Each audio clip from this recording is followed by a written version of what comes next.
No one in the kingdom of Asteria expected the moon to fall.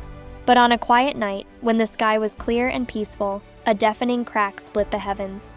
People rushed outside expecting a storm, but instead they saw the moon, shattering like glass and plunging into the Black Sea with a roar that shook the world. The ocean boiled. Waves rose higher than mountains, and from the glowing crater in the water, something climbed out. A girl, barefoot, dripping with silver light, eyes glowing like stars. She whispered only one sentence before collapsing on the shore. "The sky is dying." Her name was Serin, and she wasn't human. She was a Lunari, a guardian born from the moon itself, sent to warn the world that something ancient had awakened. But no one believed her, except one person. A young cartographer named Kael, a boy who spent his life drawing maps of places no one cared about. He found Serin washed up near the cliffs and carried her to safety. When she woke, she told him the truth. A creature older than time, the Void Serpent, had broken free from its prison in the sky. It devoured light, swallowed stars, and now it was coming for their world. The moon had sacrificed itself to slow the creature down, but it wasn't enough. Serin needed to reach the Celestial Gate, a hidden portal that could seal the serpent away forever. But she couldn't do it alone. Her power was fading with every hour the moon remained broken. Kael, who had never fought anything more dangerous than a stubborn goat, found himself agreeing to help her. Not because he was brave, but because when Serin looked at him, he felt like the world still had hope. Their path led them through the Whispering Marsh, where the fog spoke in voices of the dead.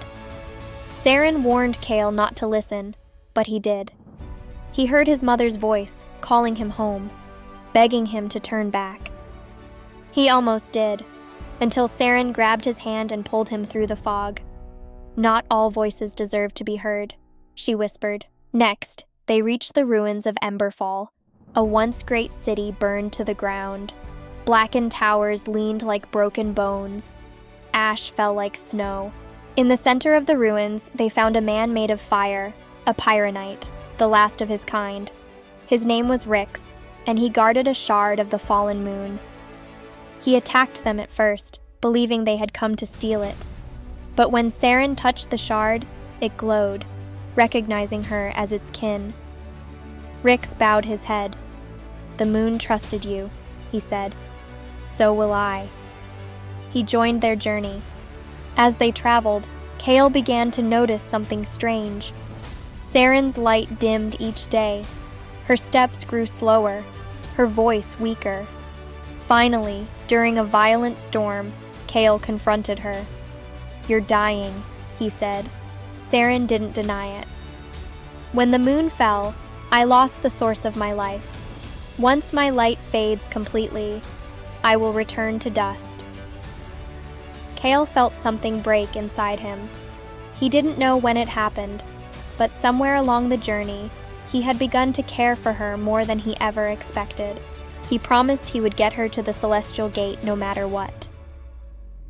They reached the gate at dawn, a massive arch of floating stones, glowing with ancient runes. But the Void Serpent was already there.